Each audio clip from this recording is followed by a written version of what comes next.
Welcome to YellBro Road. I am Jordan, and today we're going to do a follow-up with the peak prosperity guy because to me he's had the best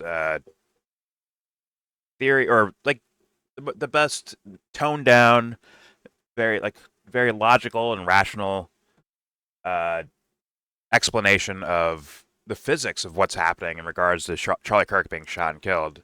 And he has a episode 2, and I'm down to watch this and react to it. But first, you need to check out Candace Owens. First, we have to watch Candace Owens, and she has this idea out there of apparently a possible accomplice for the shooter. A woman, in fact. Actually, her original title was Girls Gone Wild. Or maybe that was her thumbnail. I don't know. Might have been her thumbnail. Either way, we're going to check it out. But first, don't forget to share support. Hopefully, donate to all the links in the description box. Also, please check out the Discord link if you want to join that. I'm in there right now as we speak with my runny fucking nose. We are in this Discord. We in this bitch right now. Also, obviously, the videos will be sourced in the description box if you want to watch it without us pausing or skipping around or talking over it. All those things will be in the description box. Please take advantage of that. All right.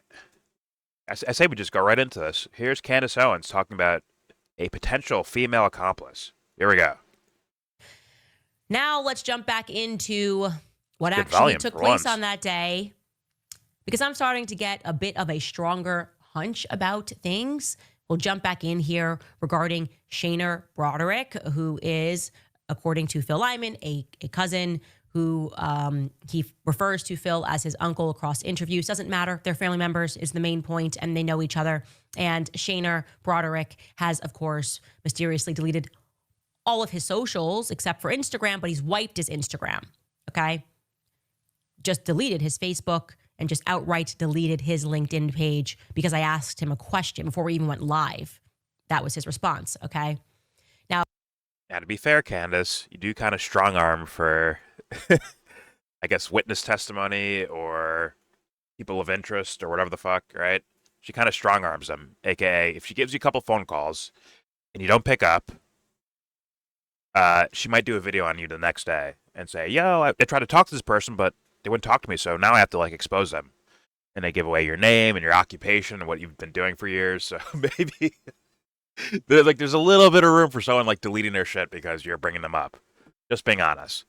And the person I think she's talking about is from the video yesterday, where there's 3 gentlemen, I believe.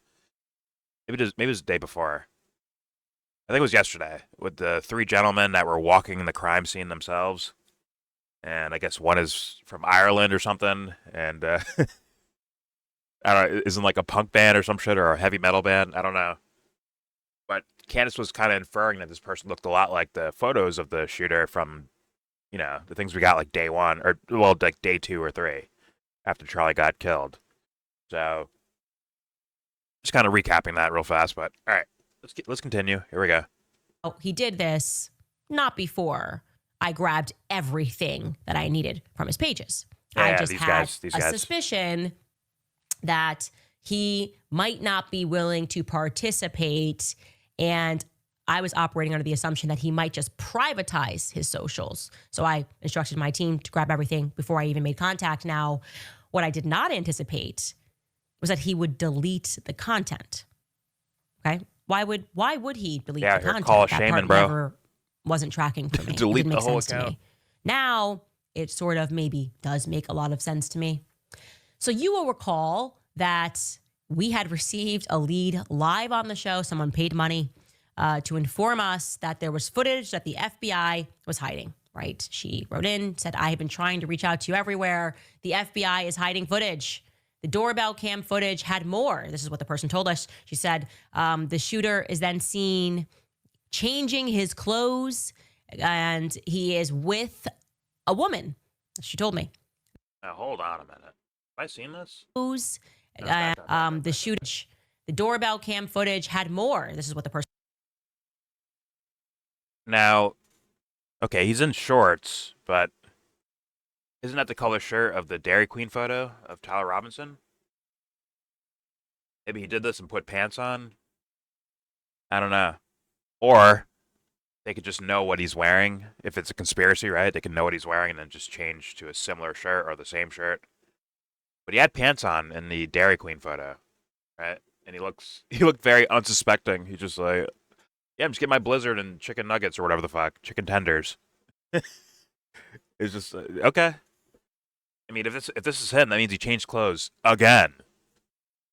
Like, this motherfucker's on it. He should have changed shirts though, right? Changed shirt colors and all that stuff. He was actually like really trying to hide. You know what I'm saying? But whatever. Here we go. And told us, she said, the shooter is then seen changing his clothes, and he is with a woman. She told me. And then she gives me a name, and that name was another Lyman family member. And that's when my spidey senses started tingling. I'm like, okay, this is a lot of Lymans. Now, I want to be very clear and fair to Phil Lyman. He has been forthcoming about the fact that his family owned that property. Like, they own everything there. That is not mysterious. He's not hiding that fact. UVU, in many ways, purchased the university from his family, right? That the acreage from his family for that university. But I did feel that if that is the case, obviously, then Phil Lyman would, in theory, be able to access that footage, right? Be able to speak to his family members. And yeah, I didn't want to come out and say that it was a fact that there was a woman with the shooter without any proof. We had no proof outside of this person, and what she was saying felt real to me, definitively, but I needed something more solid. Well, we came across something more solid. Before she goes into that, so let's just do a little kind of recap or pointing out something in particular, which is the FBI has this, and they've been prancing around just one lone person.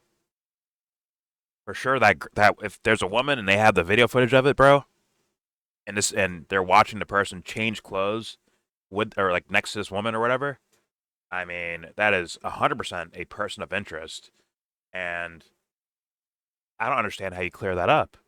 How do you make that, like, how do you clear this person of being a person of interest? How do you do that? If they're around the shooter as they're changing clothes, that would not work in my reality. Like, I'm telling you right now, this case is so fucking bizarre. And there's all these, like, moving parts and different theories and all this shit. Someone's doing something. Someone's doing dirt somewhere, basically. Like, beyond the shooter and the person killing Charlie Kirk. Besides them, someone else is doing dirt here, and it screams it. Whether it's Candace grifting, or I'm not saying these are the case. I'm just saying, like, someone else is doing something weird here. It could be Candace. It could be the feds. It could be random motherfuckers on the internet. The governor of Utah, the fucking police sheriff, the parents at TPUSA. Someone's doing something weird here because I'm still waiting for things like actually like line up and like make sense. We're still waiting on that. So like someone's doing dirt somewhere, in my humble opinion. But let's keep playing. Here we go. We reviewed the footage that Shaner Broderick, of course, we downloaded everything, but hadn't actually reviewed it. Had wiped from the internet. And yeah, the proof is in the pudding, and I'm going to let you hear it. Now, to set this up, you will recall that Shaner and his close friends that nobody knows, apparently, they were retracing the footsteps of the killer. They were at his grandma's house, he said. And he's speaking on camera with his aunt to set this footage up for you. And sure enough, you're going to hear right in the beginning, his aunt is going to mention that there was a woman who was helping the shooter, and she's not sure whether or not that person was an accomplice. I would say if you're helping the shooter, you were an accomplice, but somehow we all missed this in this actual clip that Shaner had posted and has since been wiped from the internet. Take a listen. If you time how long it took him to get from that little part over to here, was way longer than it should have been. So I wondered if the girl had given him stuff, like if there is an accomplice. Sorry, you're filming. And it said right here, that picture from Sam's across the street, he was right here. Yep. So you see, She's talking about the shooter, and she says, I was wondering if the girl had given him stuff. And then somebody off camera says, you know, you're filming. And she says, I'm sorry that you're filming. But it's very clear. There's no question at all. In fact, leading into that, which we should have maybe cut that a little bit earlier, they're speaking about how she thought the FBI had it wrong. The timing didn't make sense to her. And that's what she's starting with. I don't, you know, the timing doesn't make sense to me because I thought that it took a little longer for him to walk. Let's play that again, Skylar, just so they can hear it again. She says that there's a girl. Take a listen. If you time how long it took him to get from that little part over to here, was way longer than it should have been. So I wondered if the girl had given him stuff, like if there is an accomplice. Sorry, you're filming. And it said right here, that picture from Sam's across the street, he was right here. Yep. So Interesting. I mean, that would make me think that those two have talked to the cops, or maybe the woman talked to the cops, and the cops told her not to say anything about this, I guess. But then she said it in front, like, while this guy's recording, and he's so, like, I mean, if they uploaded this, right? If that guy's filming and he uploaded it, that means he's, like, not even taking in the circumstances there. So I'm assuming he didn't talk to the cops. I'm going to assume the lady did. And she said, like, oh, she's like a direct witness. This person took this long to, like, get from here to there, which is unusual. Unless they were changing clothes in that little area, right? And also, there's a girl next to him or some shit while this is all happening. According to this lady, according to the footage that she probably has, or sorry, that the cops have now, but she had originally. Very strange. Very strange. And that would really, like, I'll give Candace credit. This is something worth looking at if you're going to do the internet sleuth thing. Just something to look at. What's up? Oh shit, my bad. He go. Damn it! Damn it! But yeah. Well, let's just assume that I guess the cops have the footage. But wouldn't they have the TPUSA thing? Wouldn't the cops have that too? I keep going back to that, but like it is what it is. The camera behind Charlie, the camera that's like directly in front of him. If TPUSA still has that and the cops haven't seen it, that's fucking crazy to me. But if they have this, maybe someone like security camera on their house, or I don't know.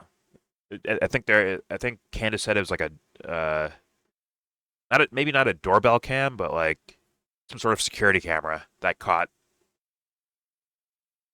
apparently possibly the shooter with some lady. Or some girl or whatever. Yeah, this is that's actually crazy, but let's continue. Here we go. just to be clear, those subtitles are wrong. It's just that's AI. She's saying, I wondered if there is an accomplice.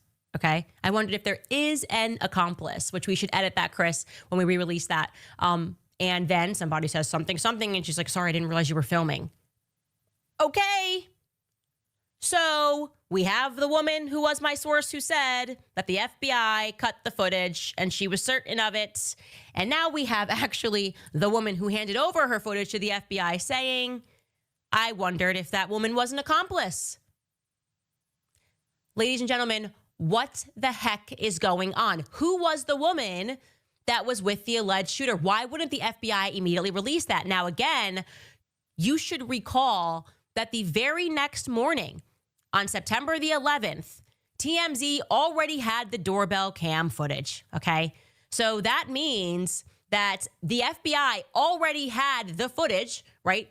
They would have seen that there was a woman with the shooter, and yet they chose during this manhunt, during this 33-hour manhunt, not to inform the public that they were also looking for a woman who this lady believes she wondered whether or not she would have been an accomplice, if that was his accomplice.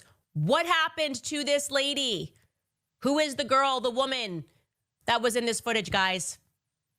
I don't know. What are your ideas here? Why would the FBI not tell us something so evidently crucial to this story? that we have a woman that's involved. What does she look like? How old is she? I obviously Or it could be a person did with the long hair. sensible thing, I don't know. right? I reached out to Phil Lyman because it's his family, and I asked him whether or not he would be willing to track down this footage for me. And he's not happy with me. He's angry. I mean, he said really not nice things to me. He started asking me if I had something to do with the shooting. Okay. And I basically just stayed focused and said, Phil, okay, we showed your footage. He's very upset about cousin versus nephew thing. I said, it's all irrelevant. If you're saying you actually want to help us catch the killer, right? If that's really where your heart was, if that's really why you injected yourself so much into this story, why wouldn't you, knowing how deeply I care about this, walk over while you're in the neighborhood popping by, walk over to your aunt, grandma, cousins, I don't care whose house, and say, hey, you said there was an accomplice, that there was a woman, okay, that She's might have been an pressuring accomplice. people Do you again. mind letting me see the raw footage so that I can hand it over to Candace? In fact, how about just giving me Hand it over to any of the Candace. footage that your family rushed to give to TMZ? Why did they rush to give it to TMZ? By the way, you definitely you said you were at your cousin's house and that you hadn't seen the footage. You were watching it live with Kayleigh McEnany on Fox News. That's what you said during that segment, right? This is the first time I'm seeing this footage. So apparently your cousin, close enough to go to their house, but your cousin decides to give the footage to TMZ before you can even see it. Okay, maybe the feds gave it. That's another assumption. That's the only two options. Either your cousin gave it to TMZ or the feds gave a portion of it to TMZ, which begs the question, why were we not told about the woman? Who was the woman? Okay. Well, it doesn't necessarily have to be a woman. It could be someone with long hair, whatever. It could be so many different things. But at the same time, there's a point here. I think there is a point here. like that was released relatively early on in the whole incident, right? Was the TMZ footage of the doorbell cam and all that shit. And the way the lady's talking in the video, I have to agree with Candace. Like, she's saying it so candidly that there would, I would have no choice but to assume that there's another person in the picture. It doesn't have to be a woman. It could be anyone. Whatever. The point is that there's another person there. Like, I don't know how you would mistake one person for two people, right? If you see that, if there's footage out there, if you're like, man, I thought there was like two people there, but I only see one. That'd be crazy to to say, right? So I have to assume they saw someone else out there. And that'd be vital information. Now, should they run, sprint to fucking Candace? Hey, here's the footage, Candace. Should they do that? No, but you got to do something with the footage. And if you give the feds some time and they don't fucking say anything about it, I think at that point you should probably say something. Also, let's be honest with the TMZ footage. It's very possible that they just offered a shit ton of money. Like, yeah, we want this footage. I'll give you money for it. And we'll give you a shit ton of money. Give me that footage. We'll make money off of this on TMZ. Don't worry. I could believe that. The feds leaking it through TMZ. God dang it, that'd be crazy. That'd be so, irresponsible and immature of an action to do. Like, you release that footage on your own, saying, hey, this is a person of interest. We have footage of them. Maybe someone knows who they are. Maybe they know the book bag. Maybe they know the shirt. Maybe they know the walking style, right?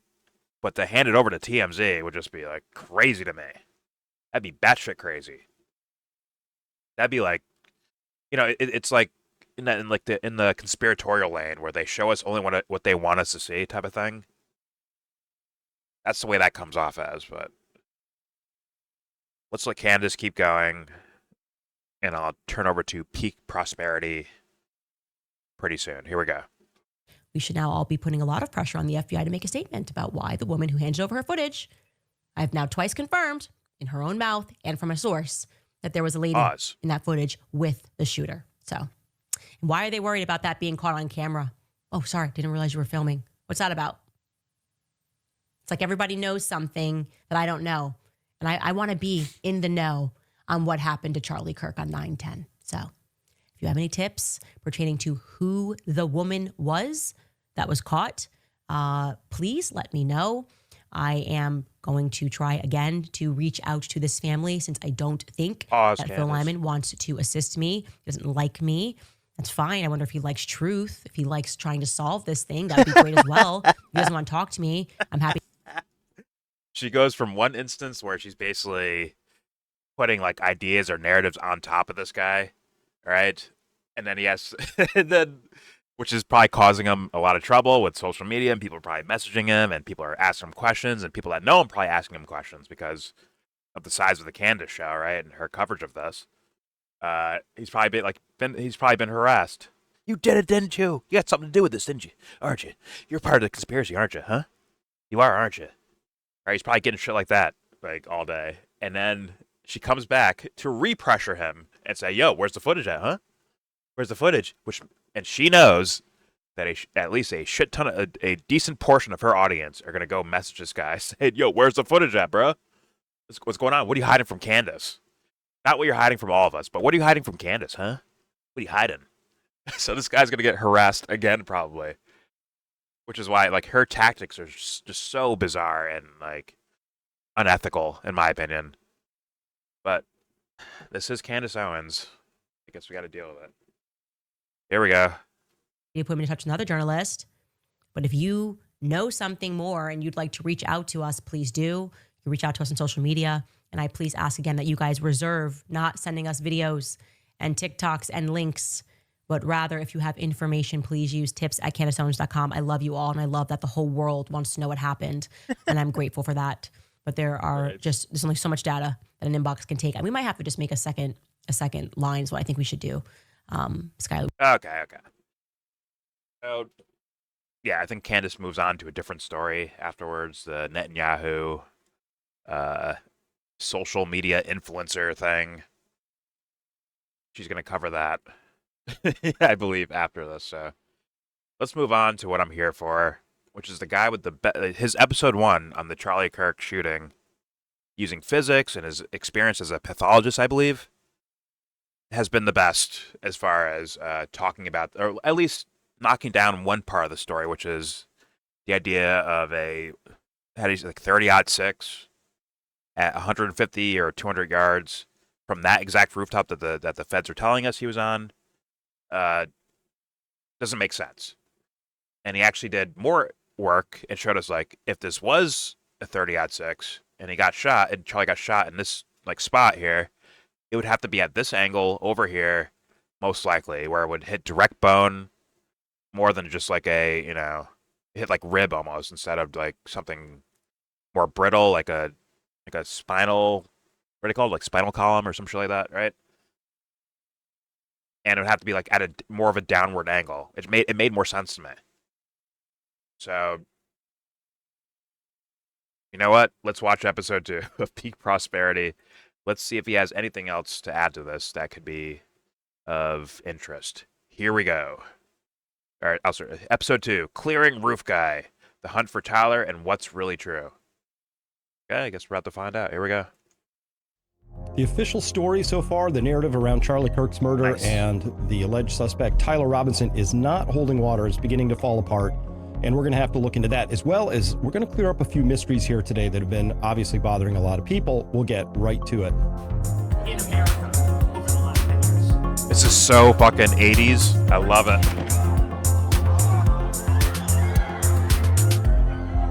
This is the most 80s looking shit I've ever seen in my life. 80s, 90s. I love it. It's nostalgic. Here we go.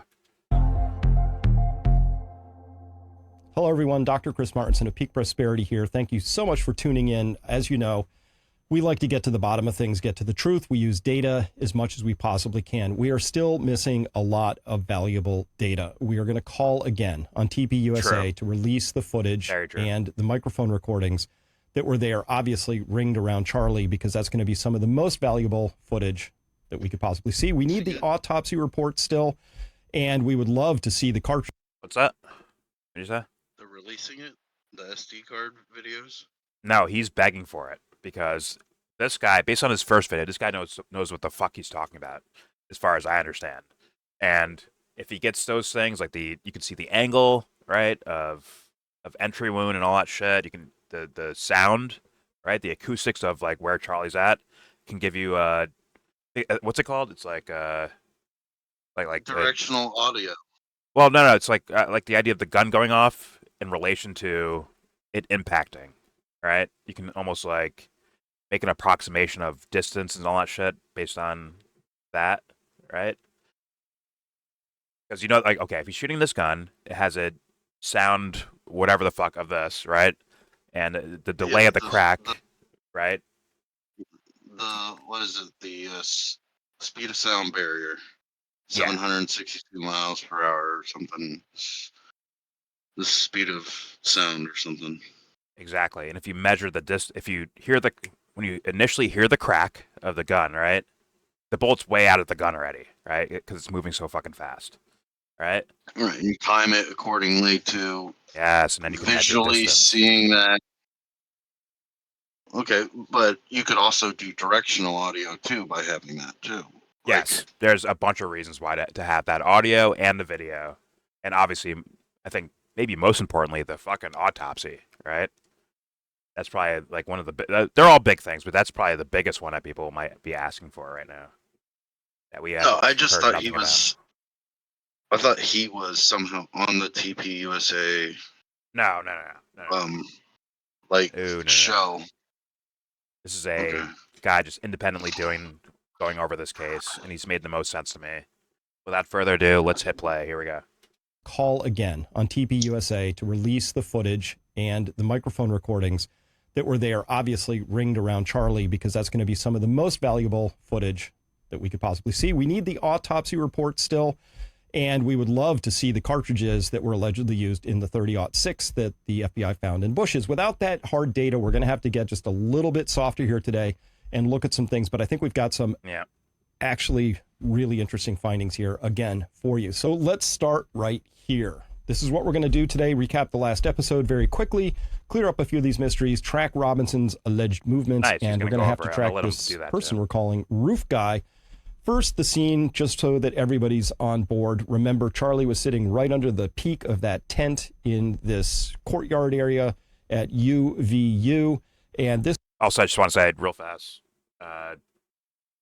viewer discretion advised if there's something gruesome in here or something described in a gruesome way.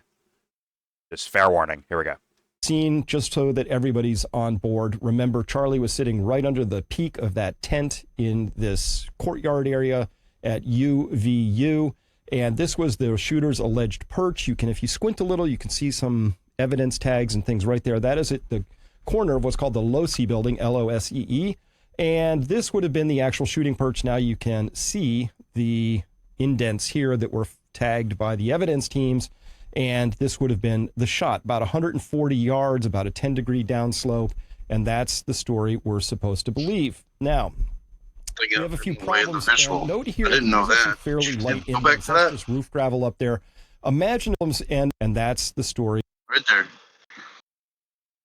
Yeah. You see this other building kind of in the view of the tent? That makes You gotta realize you're looking at a camera. Something in the way. I mean, I don't think something in so. the way. I don't think so. Like if you like at that corner right there, I think you have a clear shot. Even at this angle, you kind of have a shot, but just move that a little bit changes left. wind patterns. That's what I'm really getting at. Not the exact.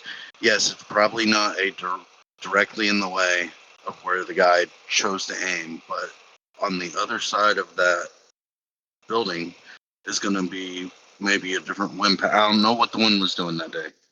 It might not even be relevant, but it would be something to consider as a trained shooter. I'm guessing. Yeah, but isn't he they would close enough? A gust of wind. Isn't he too close and the bullet velocity too high for it to be that much of a factor? Like I'm assuming it's not like hurricane winds moving around here, right? It's probably like maybe a normal breeze. No, all I'm saying is a trained shooter would take that into consideration. It wouldn't necessarily stop them from taking a shot. Yeah. It's just something else they would need to know. Yeah, and also like just at like in where the stand is, or where I guess where Charlie would be at. It's surrounded by buildings, so thus there's probably like very little wind or breeze going through there. But either way, all right, let's continue. Here we go. We're supposed to believe. Now, we have a few problems, and note here that these are some fairly light indents. That's just roof gravel up there. Imagine if somebody gets up and starts moving quickly, like if you had to like get out of you're lying down on the beach and you just want to get up and start trucking, you're probably going to leave some pretty big indents as you do that. These look like pretty light indents, but we wouldn't know more unless we got up there and actually felt the firmness of that material. I'm just saying those are kind of subtle imprints right there. And that comes into play in just a minute in this particular episode. So we have problems with this shooting angle. This is what we covered in last episode. In particular, this 10-degree downslope, 10 degrees off axis, meaning if you were shooting straight, this person was shooting just a little off to the side. If this is the actual shooting spot, we have our doubts that it really is, and we'll tell you why in just a second. So it was 10 degrees down and just about 10 degrees off axis there. Okay. Given that, you can easily see Charlie is sitting here very, very orthogonal to the overall venue that he was at. So it's pretty easy to track stuff. This is right about where that throat wound appeared. If that was a 30-06 entering that throat wound, it would have passed mostly entirely through fleshy stuff. It could possibly have nicked a scapula on the way out back here, depending if it was far enough over to the side, but it wasn't. It entered right here in a little 10-degree down angle. And as we can see here, that's missing every bone that we can roughly calculate here. And as well, we can see this would have entered the other side of his neck as we're on Charlie's right side here. We can also see that this is passing mainly just through neck. And when it does, it's going to be really missing everything. No bones are going to get involved. And it entered right about here, which we estimate with the down angle coming somewhere between the C7 vertebrae and the T1 vertebrae there, the 7th cervical and the 1st thoracic vertebrae, if that's the direction it actually took. Now, from above, with that 10 degrees off axis angle there, we can see that the placement, this would have been Charlie's head, the big red thing. The blue thing is kind of an approximation of his throat area because your throat is not as big as your head. And if we put that hole in his throat just about halfway across the whole thing, which is about where it was, with a 10-degree off axis, it would have come out here. It would not have hit the spine. It just would not have done that. I mean, never say never, but the chance of a bullet has several characteristics to it. When it's first fired, it has an initial velocity. Over time, it just begins to lose velocity. So it's going to have an initial velocity out of the gun, and then it's going to have an actual initial velocity when it first struck Charlie's neck at 140 yards out. If it was a 30-06, that thing is going to have somewhere between 2,200 and 3,000 foot-pounds of energy. Again, meaning that if you drop 2,200-pound block a foot, the amount of force that has, that's how much force it's going to have. Things that are traveling in a direction have inertia. That's breaking any bone in the human body. And they're going to keep going in that exact direction unless they're acted upon by a force large enough to stop or deflect that motion. For that bullet to have entered here and to have deflected down sharply into his body is an impossibility. Never say impossible, but it's pretty close to an impossibility because it's going to take time for that to deflect. I know a lot of you told me, hey, Chris, bullets do weird things in soft tissues. Sort of true, but that's over the entire lifetime of that bullet. Once it goes in, say a bullet enters somebody's shoulder, comes into their body, can do all kinds of goofy stuff once it gets in there. Martin Luther King, shot in the neck, didn't come out the back of his neck. Not true. He was shot in the jaw. Your jawbone is actually a really hard, for obvious reasons, you use it all the time. Your jawbone's very hard. He was struck in the jaw and the bullet fragmented into his body. He was not struck in the throat. He was struck right about here on his jaw, and it glanced and exploded down into his body.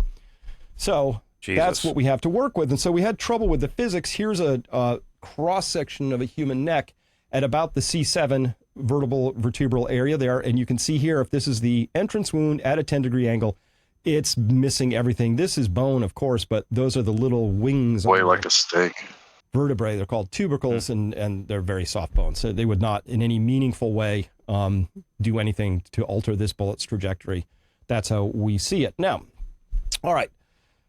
We have a mystery that I have not yet accounted for, the fact that he's in a pugilist pose. A couple doctors got a hold of me right away on the last episode to remind me and inform me that unless there's a very specific brain injury, you won't see this. So this so-called decorticate posturing. It is a mystery. I'm still working with these doctors behind the scenes. We're trying to figure out how a shot here could have resulted in a wound to the midbrain without also just turning him into jellyfish because all the rest of the nerves in between the neck and the brain got disrupted. If your spinal column gets transected, if it gets smashed, if there's this huge overpressure and things are pushing up into the head area enough to cause this sort of an injury, you might also expect that, well, the nerves get cut, the wiring gets cut, in which case you don't see this anymore. You just see this, right? You become floppy. All right. Mystery not yet solved. So if anybody has more ideas about that, please get a hold of me and we'll resolve those. We did come to the conclusion in the last episode that a bullet was fired and it did stop in Charlie's body. We resolved that because we have this frame off of one of the video recordings that clearly shows this is the exact same shape down here, just copy pasted in exactly the same location. And you can clearly see this huge overpressure event where his whole body is swelled up. And of course, that's a cavitation event, which we saw after shooting bullets into gel media, things like that. So these are just those two frames, not shot. First frame of being shot, not shot. First frame of being shot. Look at that big puffing. Now, we're going to get into this because some people said this is evidence of an explosion. They interpreted all that puffing of the T-shirt as evidence of an explosion. And I can see that because you could say, oh, it looks like that's air expanding very rapidly. And so my explanation for that is that you can see his whole chest expand. That cavitation is a very, very rapid event, okay? It happens really quickly, thousandth of a second. So what we probably caught here in this one frame to the next frame where you see that overpressure event, you can see little gap under his T-shirt there. You see that? See this little gap under there? Best guess is the chest expanded, but it's liquid, so it expands and collapses very, very rapidly. And the shirt, though, carries on in that same direction for a little while. It gets thrown. The same thing, we also see his Like a kinetic chain come up around his neck, but also seems the cross of the pendant pushes really high up into his T-shirt at one point in time, just a couple frames later. So there's a lot of momentum. Everything that sort of got you're echoing. in that cavitation event is now in motion. That's his mic, that's his chain, that's his shirt. Anything that could move is just moving along because of that. All right. So carrying on, we saw this temporary cavitation event, right? And it just looks like this. Boom, you see that big explosion right there. That's over very, very rapidly. And I didn't want to go live with this, but now that we have that other frame, this was what first made me think that we were looking at a cavitation event. Unfortunately, this is from a side camera. Might as well have been a potato cam. But here we can watch this. This is slowed down. So this is slowed down so we can maybe track along. This is just a few frames from right before he gets struck by a bullet, then being initially struck. And here's what we can see. Well, just take a look first. Share this together. Okay, this bullet strikes right about there. Boom. Chain flies off. Everything goes up and around. And he peels off to the left. Okay, so what we also saw, might have noted here, there's no... Well, let's be honest. Somebody fucking pushed him down, too. He's definitely falling to his left, but someone actually, like, pushes him over, too, at the same time. I'm just saying. All right, here we go. That's what I saw. Maybe I'm wrong about that, but that's what I saw. Here we go. Not a significant amount of rearward movement of his head and torso upon being struck like this. Boom. He's not thrown back violently. There is a little, but it's mostly more of up, down, and up like this. So how do we interpret that? Well, let's take a look. Here, this is the frame. Actually, before he does that, I'm going to fucking check. I think I have it. Well, it's blurred out, though, by the way. Well, don't freak out on me. Just want to show that, because if I get more eyes on this, maybe it'll convince me a different way, but it looks like fucking... if the guy pushes up. Hopefully I have it here. Dang. Would think it'd be in that. Yeah, right. That's the guy with the camera on his. There's like a replay of.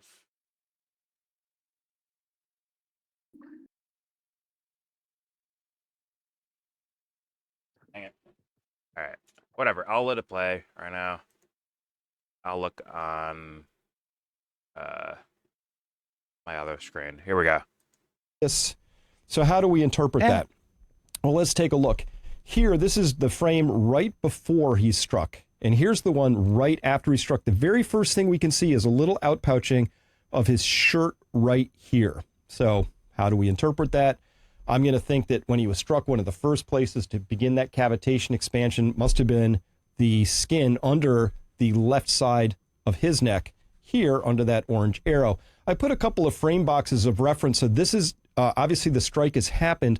You can see zero change. His head is not moved backwards. Also down here, we can see like a very obvious pattern of a red shirt right here and a little white thing, probably another shirt, little black triangle, a little grayness right there. None of that's changed here either. So this very, very first frame caught it very early on in the strike. Nothing has shifted anywhere else in this story. But when we go past here, here's that first outpouching. This is the next frame after that, the third frame into this. So this is, we'll call that frame 0, frame 1, frame 2. By 2 frames in, we already see this thing flying up off and around. That's been interpreted as his chain. I think Candace Owens had confirmed that. It fits with everything I know. It's got the right color. It's very light. Some people have called it an earpiece, but I can't see any earpiece earlier in this. There's no actual obvious earpiece, no obvious. There should be a cord somewhere that comes down. It maybe comes down around the back of his neck, but certainly from here, there has to be a cord. If there was going to be a cord coming down, there's no cord here, but we do see this thing suddenly flying up. Makes sense. Chains are heavy. If you have this expansion, it's going to throw things. And one of the things it might have done is thrown that chain up and around, and you can see it here in the next frame. But notice what else we're seeing here visually. See how thin his neck is here compared to look how thick we are here. This is all outpouched back here, very much much broader, thicker neck here. Now we can see it's really fat here, but I can't be clear, and this is why I didn't go live with this one. I can't be clear if that's his chin coming down. Maybe that's his chin. This is such a potato cam. I'm not totally sure, but it's not inconsistent with that cavitation event like that. I just can't be totally positive. This would be the frame that would convince me that maybe that's what we were looking at. Maybe this one too, because of how fat his overall neck is. And you can see here his t-shirt has a little bit of a little slack to it, and here it's like all pulled up. It's like pulled up tight. So I think this explains the physics that we're seeing. Some high energy round of some form came into his neck. Get it. Do you like the thick its neck energy in his ones? body cavity and upper neck, and that all expanded. That's what like looks that. All right. So again, if you just want to watch that one last time. They'll bash them out every night. Like Is that what you're hunting for, thick neck brothers? You can see the expansion and the chain fly off and all of that. So I think that's what we're seeing. Okay. I found it. Let me just show it real fast. It's blurred out, so. All right, you guys tell me. Is this? Fuck the music. It looks like he's pushing a guy over. I don't know. That's what it looks like to me. He pushed them down. There's also the guy that they're accusing of having meta glasses, I guess. Yeah, that looks like a fuck. How many? Well, that's the same guy. How many seconds do you think? Wouldn't you grab him by the arm? I don't know. I would think he'd grab him by the arm. Step in with a knife. Looks like he pushes him over. Like, that's what it looks like to me. But you guys tell me. So he didn't really care about Charlie. That's what it looks like. When he grabs it, he didn't really care about Charlie. You'd grab something to stop him from tipping over, but instead the chair's like barely moving. Then he touches it, all of a sudden, it just goes flying. Look at that. Yeah. That looks crazy to me. But let's get back to this. He's gonna debunk the idea of Charlie wearing body armor. Right? Here we go. Yeah, That's I best don't guess we have think at he this point in time. was. Pretty high confidence neither. in that explanation. Notice when I say high confidence, I'm not saying 100% confidence. I never have 100% confidence in anything except for steel frame buildings do not fall at free fall speed without something removing all of the structural mass. I know that. I'm a big believer in physics that and things like 9/11 the shit law of out there. conservation of momentum. Yeah, Things like that. Okay, was he wearing body Kind of a armor? We savage talked for about that. it last time. Let's just Jesus. make sure we're clear about this. We can see the cross necklace. I believe this explains There's the thing. nothing Let's see. 100% Shoots except up in a that. couple of later frames, about 5 frames after he's shot. There's That's this the real thing that practice shoots of up. science, bro. That would be 100%. consistent with the chain being Except for pulled Building on 7. violently It's because it's 100%. being expanded and it throws and pulls, does all of that. But we can clearly see across his back, there's no seams, there's no straps, there's nothing. Body armor doesn't just sort of glue to your chest. Even if you're wearing what's called a compression shirt, it fits in a just gave sleeve. Charlie That nipple shirt itself rings, by the has way. seams. Should I say that? It has things. This is a very light t-shirt. We can clearly see that he was not wearing Of course, you noticed body that, armor. Now, Jordan.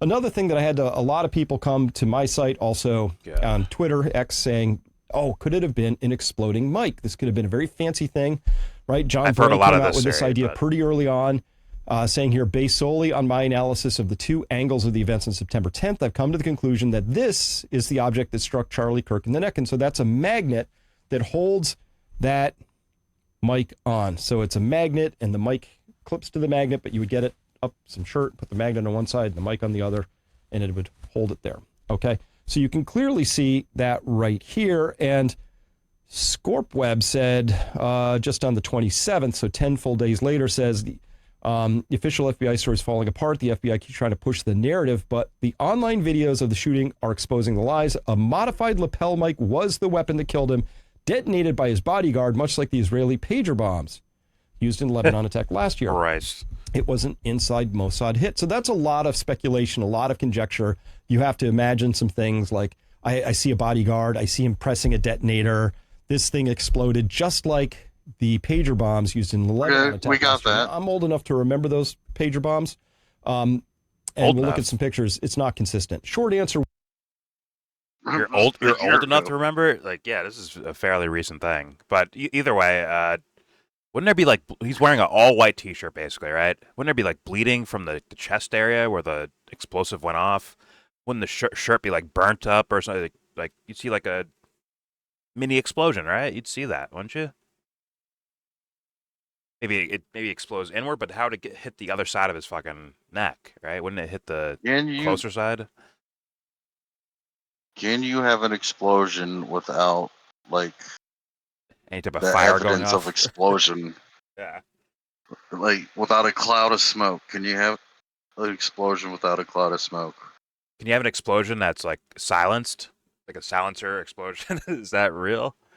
To where no one in the front row, like, yo, something blew up on them, right?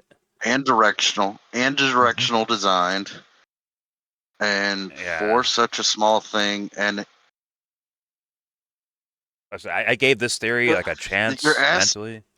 You're asking a lot for it, but we do have the we do have the video of the guy pressing something in his sleeve, or pen gun. shooting him with, or it's a pin gun idea. Same guy, 2 different theories from the same guy. Sounds like you guys got your Mossad checks in the mail. There's a spider on my microphone. Ew. Oh, it's gonna blow up. It's an Israeli spider. Mossad spider with silencer bombs. All right, here we go. Was this an exploding lapel mic? The answer is no. So here from the front, here we're seeing, this is 2 frames after the shot. You can see that huge upward deflection of his t-shirt here we talked about before. Look, that thing that John Bray said that's what killed him is still attached to his shirt. So how does something explode and not explode, stay attached after the explosion event? It can't. Here's the thing. Any explosion you're going to use in a small pager mic is probably going to be C4, a type of explosive. It's like saying 7-Tex or TNT. C4 or equivalent, small, very high powerful, high explosive. That stuff, when it explodes, expands at 26,550 feet per second. These video frames are 1/30th of a second. Like the side of his So neck how would be can you all explode fucking in a scarred up and 30th shit. of a second later? The thing that exploded is still attached. Obviously, it can't. But just editorially, when I put these counter ideas out, allegedly, I have 200 and whatever, 20 some odd thousand followers on Twitter. I'll get I'll get nothing. I just pulled this morning. So that's a full 24 hours after I posted that, 476 people saw it. For some reason, X isn't too interested in getting the counter to the exploding mic narrative out there. Now, here's some pictures from those exploding mics and the exploding phones. Look at the burns from the Lebanon adventure. What do you notice? Right. When explosions happen, they don't just go bang. They have a huge amount of heat is liberated in that moment. That's why often people who are near explosions suffer burns. It is not only a very fast event that blows apart and ruins things with sheer force, but it also creates burns as well. So here you can see. Well, this could have been the special kind of bomb. Cell phone blew up on that, and it made a hole, but it also made burn marks. This is an exploding pager here, and you can clearly see it shredded this person's entire area down there where the pager was stored, possibly in a pants pocket, and it shredded the leg, and it blew up. Here's the thing about explosions. They go in all directions. Now, you can create a shaped charge, and it'll try and push more of it in one direction or concentrate some of the explosion, but it can't do all of it, obviously. When an explosion happens, it blows up in all directions. It's not reliable. You can get a little more of it to go this way. There has to be an equal and offsetting amount of motion the other direction. What are they called? Physics. The directional claymores. You know what a claymore is? You play with those in the Call of Duty game. Yes. So but it's still going to shoot in the other directions as well. Like, it's too much force bottled up in one area that it's going to. So when it combusts, what do you do? Pause. The idea is you put it in front of a door. So if somebody opens that door, you have a 180-degree explosion. But the other 180 behind it is not going to be as effective. Exploding if it works perfectly. Yeah, if it fails, it's not going to happen with it will still far over. It will go the full 360. With the shirt and the skin, that's not going to happen. No, but there'd be some force going the other direction as well. Just not as much. Right. Not as much as maybe the concentrated idea of it, right? Well, on a claymore, there's also a steel back wall to that explosion to stop it from going backwards. It's supposed to limit it. It doesn't stop it. I think it limits it. How much backward? How much it goes backwards. It's kind of like a diving board. That's the diving board. The steel back plate to the claymore, so that it will go the other direction. Doesn't always work. Yeah. I just want to add the Mossad or Israeli pager thing is one of the cuntiest things I've ever heard of in human history. How indiscriminate that thing is. Once again, kids that's faces will never look the same again. Their childhood, it's gone, wiped off their fucking faces. People killed by these things, innocent people. Everyone's in fucking Hezbollah or Hamas or whatever the fuck. I mean, it's so indiscriminate because people can have a pager on them and then drop it in a garbage can somewhere because they're worried about being followed or whatever the fuck, right? Or they hey, I'm playing with daddy's toy, and it fucking blows up in a kid's face. Or someone just sees one on the ground and picks it up, and it blows up in their face. It's so indiscriminate, and it's, to me, blatantly a war crime. Blatantly. But yet, allowed to happen. And in fact, he gave... What did Netanyahu give Trump? A golden pager as a trophy? It's wow, you guys are giggling about this, aren't you? Interesting. Oh, giggling about blowing... Didn't they wait till people got home to blow them up? They were waiting. Yeah. Yes, so where's daddy? Yeah. Well, not the same thing, but kinda. Where's daddy's more of a missile strike, right, than a pager blowing up. Oh. The pagers are a lot less lethal, but they can be lethal. And imagine a 6-year-old with their life ahead of them, and now their face is blown up, and they're scarred, looking like that forever. Like that, it's just such a disgusting thing. And then obviously the mocking of it by giving Trump this golden pager and Trump giggling about it as himself. It's so like devil worshipping ass looking shit, bro. Straight up. But let's continue. Here we go.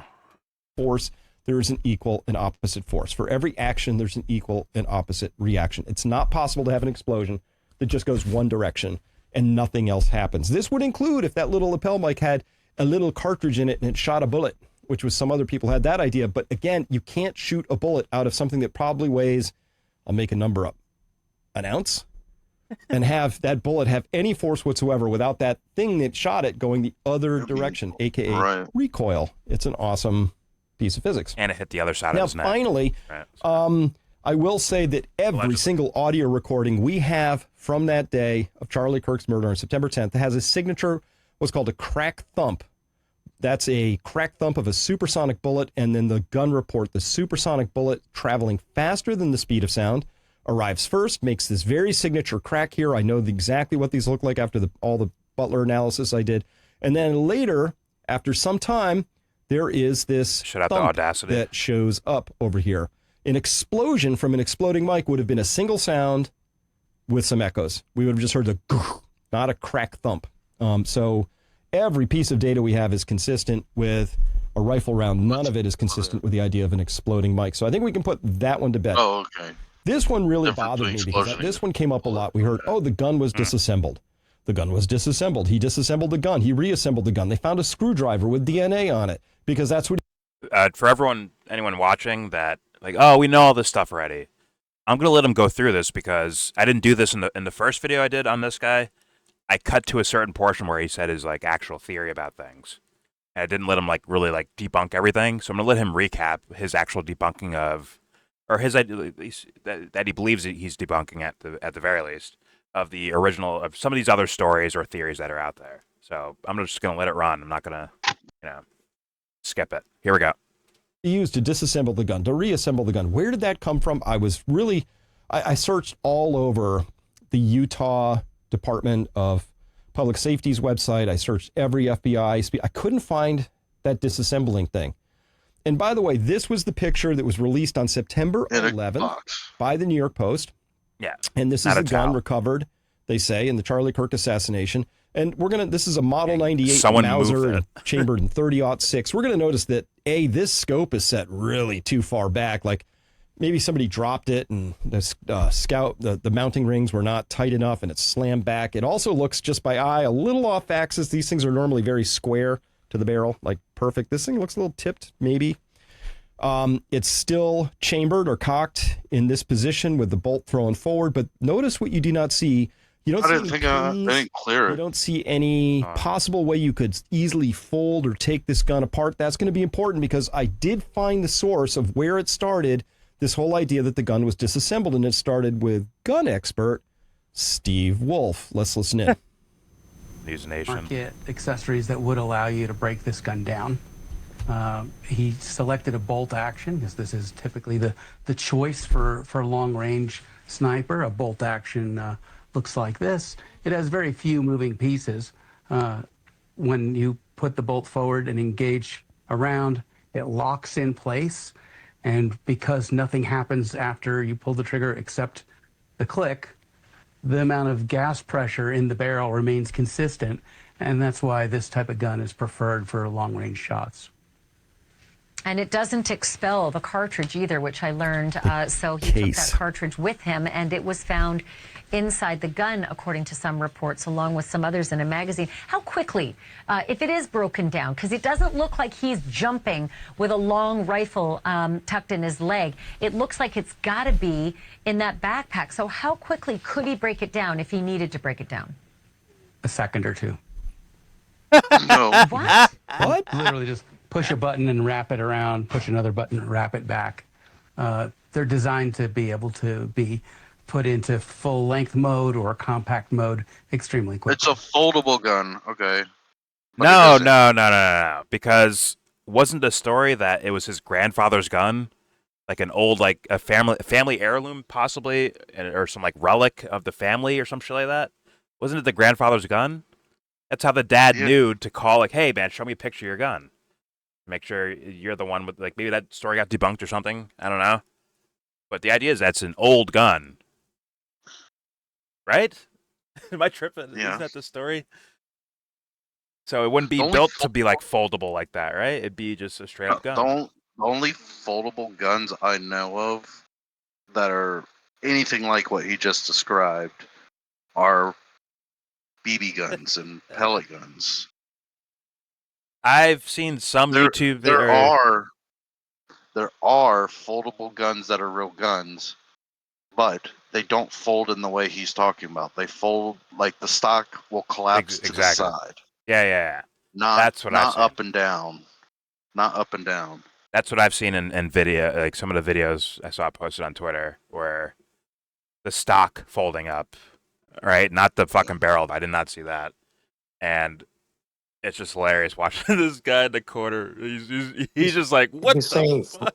He's saying it folds. I guess you could make it happen. But it's not that gun. Like, it would be a homemade. You could make it look a lot like a Mauser 30-06, but it would be a homemade gun to do that. But you're gonna have other problems. You're never gonna have, like, making your own gun obviously fucks with your aim. Yeah. Foldable barrel. You'd have to be an expert gun maker. You have to be an expert gun maker to get it to where it's reliable. But by the way, it's an OTT? Is that the word? 30-06? Like OTT or something like that? Dubster? Hello? Paging Dr. Dubster. All right, never mind. All right, let's hit play. Here we go. Backpack. So how quickly could he break it down if he needed to break it down? A second or two. What? His reaction. Just push a button and wrap it around, push another button and wrap it back. They're designed to be able to be put into full length mode or compact mode extremely quickly. You know, I know guns pretty well, and I will tell you this. I don't see anything that looks like a takedown kit on this, so I ended up calling my good friend, Mr. Guns and Gear, to tell me more about this. But before we talk about what he told me, let's just... who is Steve Wolf? Well, turns out he's worked on hundreds of movies and TV shows, including The Firm, The Client, The Jungle Book, America's Most Wanted. His entertainment clients include Paramount, Disney, Fox, Warner Brothers, ABC, NBC, CBS, PBS, MTV, HBO, and Discovery. Big guns. Okay. A Hollywood guy with a lot of media stuff. I mean, he may or may not be a true gun expert, but he botched this one really, really badly. Did he do it on purpose? Well, we could make up some scenarios about why he might do that, because you could imagine the kinds of people who are running Disinformation Central down there would be interested in having a disinformation story come out. So it ran hard and fast, but this is what I chased it back to. There's his Twitter handling. So it's like, can you break this gun down? Of course you can. I saw it in Mission Impossible 3. I saw Tom Cruise just break that gun down in seconds. That's just hilarious to me. Okay. He's not followed by anyone I'm following. Not surprised. So I talked to Mr. Guns and Gear over here, Mike, and we looked at the picture together, and he said, to his knowledge, there is no such thing as a takedown kit, a button kit for a old relic Mauser Model 98. But more to the point, you can just look at the gun and see that it does not have a takedown kit on it. Where's the hinges This is the gun. and shit? Again, you have to imagine there's a button you can push where the whole thing will swivel, and this part, the stock, is going to come apart from the barrel into two pieces. And he says, oh, you just fold it around. Well, even if you did fold it around a magic pivot point here, which we can't see because there isn't one, it would still be however long it was once it was folded. So we can still make some guesses off of that. But this is what a folding gun might look like. This is the Kel-Tec 2000. And here you can clearly see the pivot points, right? There is a button you can push on this thing. There's a little lever here. And indeed, the barrel will swing all the way around and fold back on itself. But you can see the pivot point right there. You see that? That's what it's pivoting on right there. Just comes up and over. Or you might look at, say, the Ruger 1022 with a takedown kit. Again, you're going to see a very obvious way here for this thing to be taken apart, because there People has to spend be more extra time on gear killing machines and and making the pieces world of a better equipment place. involved in They're that. so One does stupid. not just take guns apart. But in case you wanted Guns to just can have do your this put homework completely now. to bed, Just type let's in go your over here to assignment, and your Flying gun Lead will do your Ranch homework for the for you. Wind. Fairly similar, not an exact same While rifle, people being but blown similar up around enough. the world. This is what's involved. Well, you guys asked for it, so here we go. Pause. Let's see how long this takes. Got the bolt out. Good move. Oh, some screws. This would explain the screwdriver. Yeah, you got to get in there. You'd have that. You could probably use power tools for that. Now remember, Like a zzz, Tyler, zzz. of course, the putative shooter, is going to be all jittery after doing some big game hunting, as they call it. And he's not going to. This is about as smooth as you could possibly hope for. Oh, Okay. Because I've worked with a lot of power tools and hand tools and all that shit. You can get a little portable little zipper and fucking zip those fucking screws out. I don't know what they are. I don't know if they're Phillips or they're fucking Allen keys or whatever the fuck it is. But you can get any shape or whatever the fuck, you can get that and put it on a little portable, like a small, like mini portable little like like power tools. You can do that 100%. And you can just, not saying that'll make it go so fast now. I'm just saying, like, it doesn't have to be by hand like that. It could be zip, zip, screws out. It's like cars, right? You see people work on cars, and instead of a tire iron, they just have a fucking tool for it. Just zip the fucking lug nuts off. But, all right, here we go. okay. Not saying it's Got going to that go one out. so fast Got those now, two. just Oh, saying. shoot. Now we're going to have to change the tip because we got to go to a different type of screw. Yep, got to get that one out there because now we got to take the trigger guard assembly off. What else can we do here? Let's see. Okay, got that out. Okay, I don't want to pull use this power out. tools on your One more gun because turns it of can the fuck it screw up. here. But Okay. Oh, look at all the magazine and the box spring for the magazine coming you're out. in a- There you go. if you're in a I'll put rush. the timestamp below there. 43 seconds. Now, What's the question? he's showing a guy like how fast he can take apart a 30-06 or whatever. And he's showing a video of a guy trying to do that, but I don't see how do you make the barrel shorter? I don't think you could do that, right? So maybe you can take it off, take the scope off or take something off of it, but it's still going to be, the barrel's going to be too long, right? To throw in your fucking bag, a book bag, right? Wait, I'm sorry, I lagged out. What did you say? I said it was what, 2 to 3 minutes breakdown? Yeah, but even then your barrel's too long, right? Can you hear me? Yeah. Yeah, Can you hear me now? I hear you. Yeah, the barrel's too long. But I also brought up the idea, like, you can use, like, once again, it may damage your gun, but if you're in a rush to get the fucking gun taken apart, you can use little portable fucking power tools. You can, to any type of screw, right? You can just zip it out real fast. mean, that's not really, that wouldn't really make it much faster. It'd make it pretty But faster. yeah. It'd make it faster. But not by, like, a minute or something, but like seconds, it'd make it faster. for No. sure. Yeah, seconds, but like maybe like 10. Like we're talking, it's a lot of steps. It's not a lot of screws. If that makes sense. Okay. No, that actually does make sense to me. But I'm just, I have to throw that out there. That, just to be as on point and scientific as possible, you could definitely use power tools for all that. To zip these fucking screws out in like seconds, right? But all right, here we go. Well, they have motorized tools for disassembling. Oh, just for guns? Okay, that makes sense. Okay. Yeah. I would assume that too, but I'm saying if the guy was just like, going ghetto style, just like, all right, just zip them out. I can see that as well. But here we go. will this fit in a regular sized backpack? No. Maybe a longer backpack. Would that fit down a person's pants? Sure. Now, It will fit down a person's pants, but I think you can imagine that's going to make a little bit of an outline. That'll be important when we come to the next section. So let's now turn to tracking Tyler's alleged movements. I mean, I think we can just say we put this takedown. Look, the gun was not disassembled. It didn't have a takedown kit. Probably was not disassembled in the heat of the moment. I'm going to prove to you that it wasn't. If we are using Put it back the together, alleged shooter coming off of the Losi building, there's not a chance in the world the gun had a chance to be disassembled while it was on the roof. You saw how much time it takes to sort of unscrew one of these things. All right, let's track Tyler Robinson's alleged movements. Now, here's what we know. They say at 8:29 a.m., Tyler Robinson, somehow they know it's him, is seen on surveillance footage arriving on Utah Valley University's campus in a gray Dodge Challenger. He's wearing a maroon T-shirt, light-colored shorts, and shoes.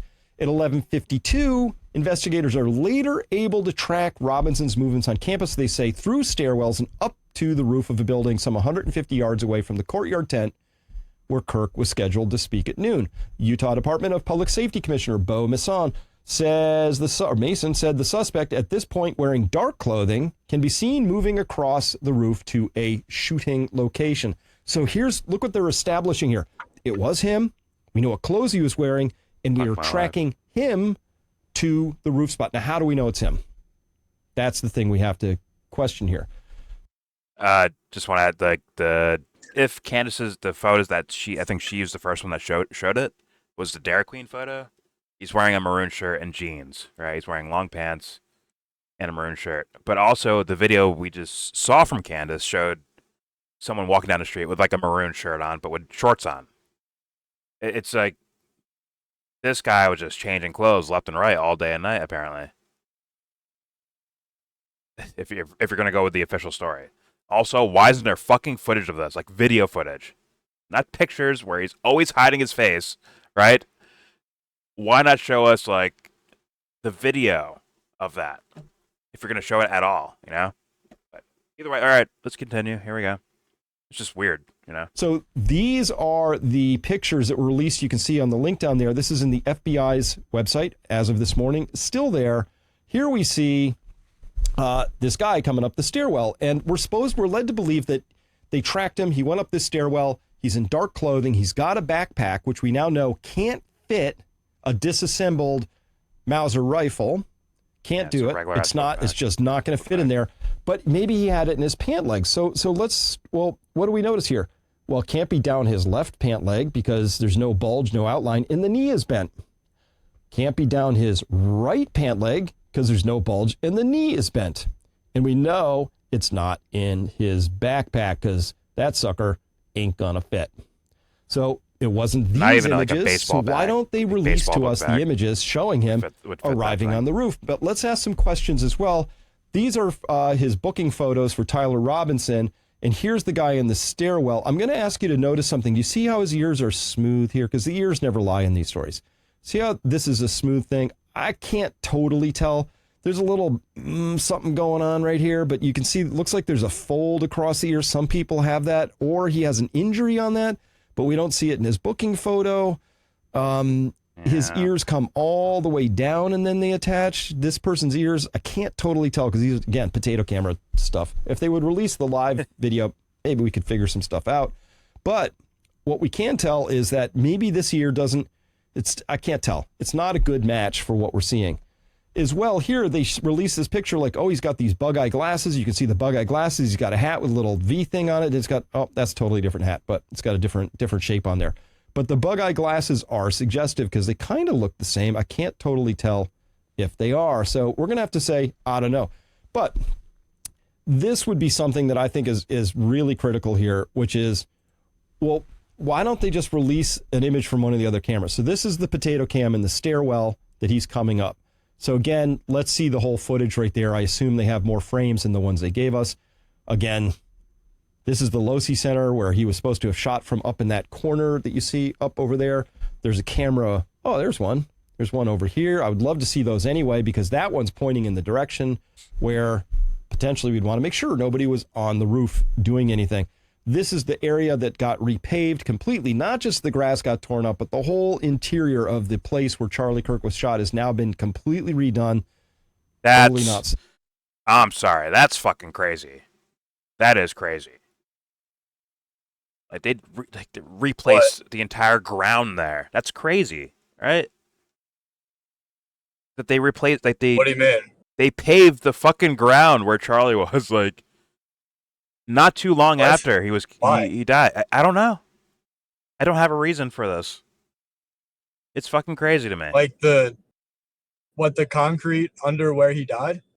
Yes, the ground, like basically the ground he's fucking sitting on, right? They redid the whole fucking thing. Now, if the FBI is like, all right, we're gonna take these into the lab and fucking look at them or some shit like that, fine, that makes sense. But it looked like chopping up the shit that's already there and replacing it, re-cementing it, and all that stuff. That's bizarre to me. But whatever. Okay, let's keep playing. Here we go. Suspicious. And yes, there's fucking cameras all over that motherfucker. I saw someone do like a walkthrough, like camera here, camera here, camera here, camera here, camera here, and we're getting, what are we getting? Exactly what he's calling it: a potato camera, a poor quality of a camera that's like right in the guy's face, like. And the camera shots we get of the guy, it's where he's looking away or he's looking down, or the most notorious shot where he's going up the stairwell. That's the only shot of this guy's face we even get. Straight up. Yeah. When it's like, you have a video feed all over. It's 2025. There's cameras all over the fucking place. But, all right. Here we go. It's ridiculous. Where Charlie Kirk was shot has now been completely redone. Totally not suspicious, but it has been redone. And under here, there's another camera towards the back, it looks like, right up in that corner up there. So, I'm not positive that's a camera, but it'd be a strange place to put a set of outlets. I'm not totally clear what that is. Be interested to know what that one is. And let's see, carrying on. We're over here. Is that a camera? Don't know. Carrying on a little bit more. Camera up in that building corner. Camera up in that building corner. We got cameras over there. We got cameras there. We got cameras everywhere. So please, can you just show us all of these camera angles? That'd be swell. All right. Let's track Roof Guy now. So the idea that we were told is, hey, this is the subject we're looking for. And to get there, I want to just really call out Jack Hinson and also Chris Friel for doing really good work on this. They alerted me on this whole line of thinking. And it begins with this idea. Charlie was shot at 12:23, but 12:23 and what? Now, only place I could find, like if you have original footage on your camera, if you were there and you just recorded, maybe not the actual shot itself on Charlie, don't need that. But if you recorded the sound of the shot, can you please get hold of me and let me know from the metadata, go to the properties on your video. Exactly what moment time does your phone say that happened? Down to the second, please. Down to the part of a second. If it says 12:23, in this case 34. Now this got pulled off of MSN because they were, I believe, actually tracking. There was a live stream going on at this point in time, and so they were able to track that. Now I don't know if there's a time delay between how live streams put up. Often when I'm live streaming, there's a 15-second delay. So I'm not clear what this really counts for, but maybe it's relevant. Just means mainstream news. All we need is I need at least one of you out there who was there to give me the metadata off of that moment when the shot rang out. I just need that time. We just need to know for sure. At any rate, if it was 12:23:34, we have a lot of problems in the official story, and we'll show you that in a second. Hinson over here shows the shooter was already up and running then when the shot was fired. So what does that mean? The FBI released this video, and they don't show us the shot being taken. For whatever reason, they start their video at 12:23:34, and the subject is already up and running. 15 seconds later, the subject manages to make it all the way over onto this whitish roof area, weirdly without a shadow, but people have told me that potentially that's a video artifact because of how this particular camera processes information. It's possible. AKA poor quality, right? Super poor quality. I understand artifacting, but like, wouldn't it you'd see like maybe shadows and like blocks instead of like actually defined, like defined by like a human shape or whatever. But you'd see it at least pixelated, right? Like almost like blocky looking thing, like a hint of it, and it wouldn't just like go away then never come back, right? It'd be like there kind of inconsistently if it's just artifacting. Right? That's so. I don't know. I don't know. Maybe they have really shitty cameras at Utah Valley University, but all right, here we go. As well, just to place it, you can see here the subject is running past this big domey thing. That's the big domey thing. This is where the alleged shooting position was. So at a minimum, this person has just moved from here to here, and we might suggest that takes a few seconds at least to get from here to here. Just you're down in a shooting position. You take the shot. Maybe you look for a second to see if you hit anything. Half a second. You got to get out of the shoot, disengage from the gun, get up, grab the gun, because it has to come with you now, don't forget, in an assembled format, and start running. Okay. At any rate, we might imagine that would be a few seconds to go from here to all the way past this thing, even if he was an Olympic track star, which he wasn't. So now let's just watch this here video together. This is what the FBI released. Here's that subject running across the roof. He comes around this other side right here. And the window opens. See when he does. Magically. Takes a little bit of time. There's a shadow. You can see that shadow. A little blip of the shadow, but then it's gone. And then here's where it gets weird. Do you see a gun? Do you see a long gun? He puts something down, whoever this subject is. We're calling him Roof Guy. Pulls that thing off, jumps. It's not down his pant legs because both legs bend right there. And he has this thing that's flopping around. So now we have to imagine that somehow there's a gun. It's contained in that thing he just put down, which looks very light. Don't forget, guns are heavy-ish. He's holding, now he has to grab that with one hand, jump down, not lose hold of it, and it's still could be hard to say. Hard to say for sure what's actually happening in that moment. But for one thing I can tell you is I don't for sure see a gun. We don't see that. What we see is something that might be covering a gun. We're supposed to imagine that's a towel, I guess. I do believe that this person is wearing a backpack, because I think later on we can more clearly see that backpack. And here they are running again. I don't see a long gun. It's not. Nothing's held out, so it would have to be held by the barrel with a towel somehow around it, and somehow it's not slipping out. If it's being held at all, I'm not real clear. But they haven't showed us anything to suggest how he got a gun on the roof. And here they're trying to tell us that maybe he got that gun off the roof, obviously not in a disassembled format because the shot was taken very, very quickly. He was up and running immediately, not 43 seconds of disassembly time later. So again, just to really hone in on this, do you see a gun? So something's getting, like right there, you could go, okay, maybe, but here we have a hand that's on this end, and I can't tell if that's just an artifact because he's putting down a towel or a jacket or something, and it just sort of fell in that shape because it's as it creeps along, I think you can see it goes, it's just sort of slump. The rest of it just slumps down. Again, very hard to tell. Nothing definitive in here, one way or the other. Doesn't look quite right. You'll see his arm come up and off as he comes around. He grabs that thing, jumps down, picks something up, but not a gun, not a long rifle, and then runs. Interestingly, he has a shadow everywhere else he moves. Also, interestingly, this person here just doesn't show up again. So maybe they went that way, I guess. Nah. It's possible. I don't see any. Some of this shit is just so stupid looking. It's like ridiculous. The guy disappearing behind a tree is like crazy to me. The blue. So did they just edit? They edited the fucking footage? Is that what's being implied? I think so, but he's also being very like careful with his language to be as thorough as possible. I assume.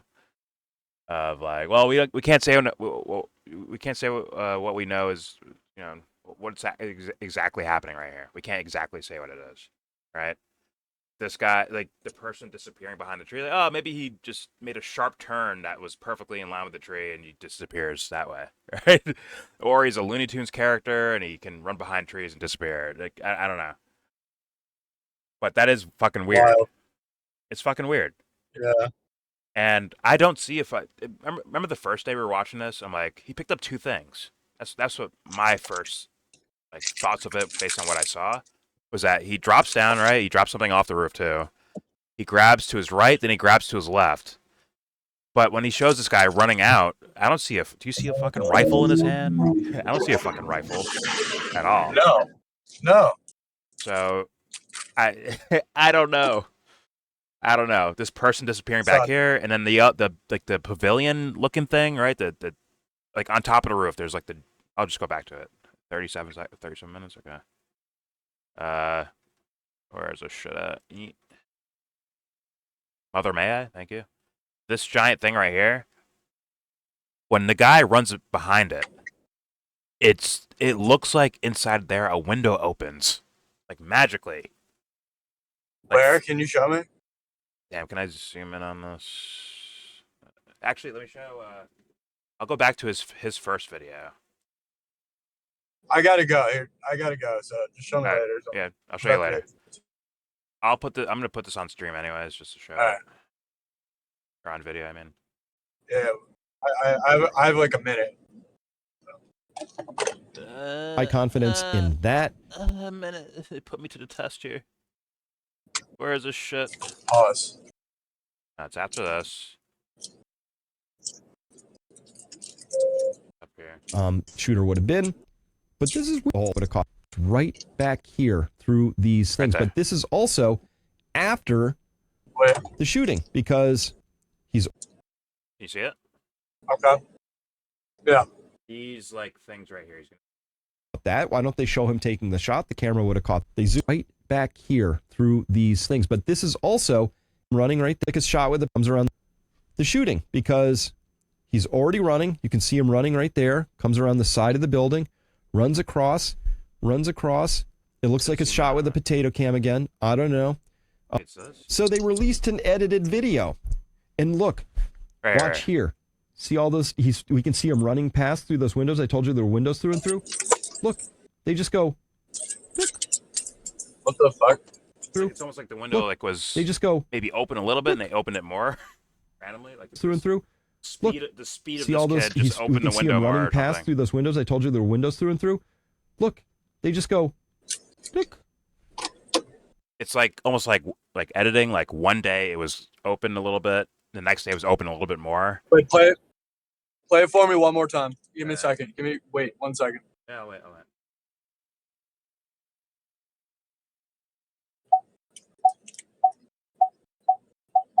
All right, go. There we go. Look, watch here. See all those?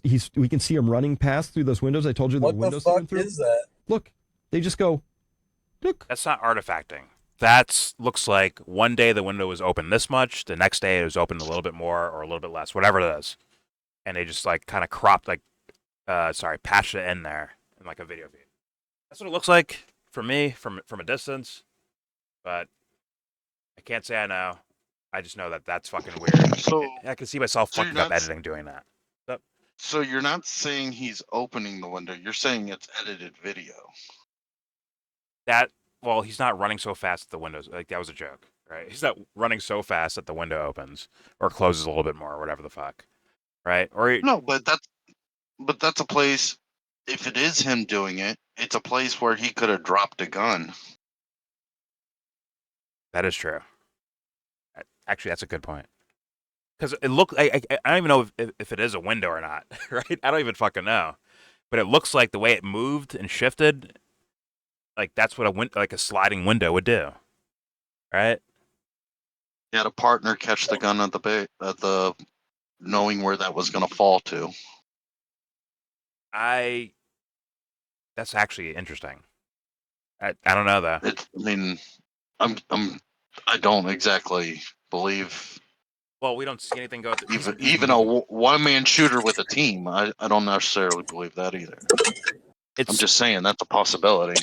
Yeah, but he's smoothly moving past it so fast that he'd have to be like perfect, and also we'd be able to see the gun coming through the fucking window. Then I would think at that point, because the way it looks like a slit, not like a fully open window. It looks like almost like a slit is open of the window, and if he just perfectly threw that thing through there, and we don't see it while he's like Where? Here? consistently running. They're saying right here he threw it. No one's saying that. That was an idea Dubster brought up of the thing I just showed you before, where it looks like a window's like opening or closing, right? He's saying like, Right. well, what if he ran past through the gun through there, and that's why he doesn't have a gun on him right now, right? And he has like maybe a teammate down there like catching something. I think we'd see that in this footage. It's far-fetched. Yeah, but it's worth considering now. It's worth it. So, but all right. Let's. I'll talk to you. All right, dude. Let's keep going. Here we go. He has a shadow everywhere else he moves. Also, interestingly, this person here just doesn't show up again. So maybe they went that way, I guess. It's possible. No, I don't see anything either in the reflection. I don't see anything to suggest he's actually got. Don't see anything either in the reflection. I don't see anything to suggest he's actually got a gun here. If you can see it, let me know. But I don't see it at this point. Now it does look like he dropped something towards this side of the building. At it. Let's see, like Reflection. I don't see anything to suggest he's actually got a gun here. If you can see it, let me know. But I don't see it at this point. I would have to say, on balance, I'm leaning towards no gun here, although there could be one. Yeah, Utah Valley, your security cameras are dog shit, apparently. They're just the worst. And it's 2025. What are you spending your budget on? Because that's crazy to like have this such grainy fucking footage. And I mean, like, this one's kind of far away. It's from the parking lot. We also have, like, the stairwell. And it looks fucking grainy there. Kind of like you said, a fucking potato. Like, what are we doing here? Like, all of this is just so bizarre. But here we go. Let's keep going. Kind of medium confidence. I'm not seeing a gun here, mostly because of right there, when you watch him jump, watch that thing he's holding sort of flap around right there. It's just sort of flapping. It's not like there's a gun wrapped in there. But maybe. Hard to say. The alleged shooter, of course, as we know, was visible on the roof of the Losi building right before a shot rang out. These people were filming. They noticed somebody right there. This is that little outpouching on the Losi building that's right where all those evidence tags are. It's somebody in very dark clothing. It's, again, just a little suggestion of something. But it's clearly a form of some kind. And these people were filming. They're like, oh, that's weird. And they stopped right before the shot rang out. So, again, we don't have that confirming moment. So let's go and continue tracking Roof Guy real quick here. Because this really important video, which was shot from inside what's called the Hall of Flags, which is a big, long glass walkway area that was just behind Charlie's tent. So if you were in this Hall of Flags, you were inside, the windows don't open, you're looking out, and here's the courtyard. And so first up, tell me what you see here.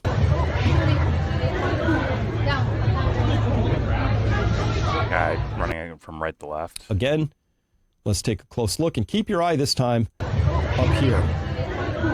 You see that? Yep. All right, we're going to have to break this video down because it's super important and it gives us some pretty critical information. So, just so you're oriented, this is the Hall of Flags. It's under this reddish roof structure right here. The best I can place it, this person who took the video was standing right about here, because they were just a little bit to Charlie's left. You could see this whole amphitheater full of people right here. And you could see from just to the left that there's two trees here. You could see just to the left of this tree, all the way sort of to the point of this building right here when they first start shooting. Here's those two trees. And here's the point of that other building is this big one up here. There's a point here. And they see almost to the edge of that point right there. So this was the initial field of angle. And of course, this is the shooting position right here. So they're just missing getting Roof Guy in the picture.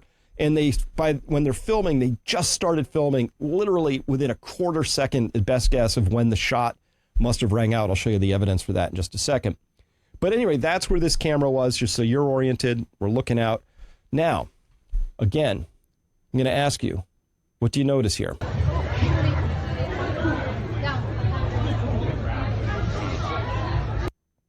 I'm a a little confused.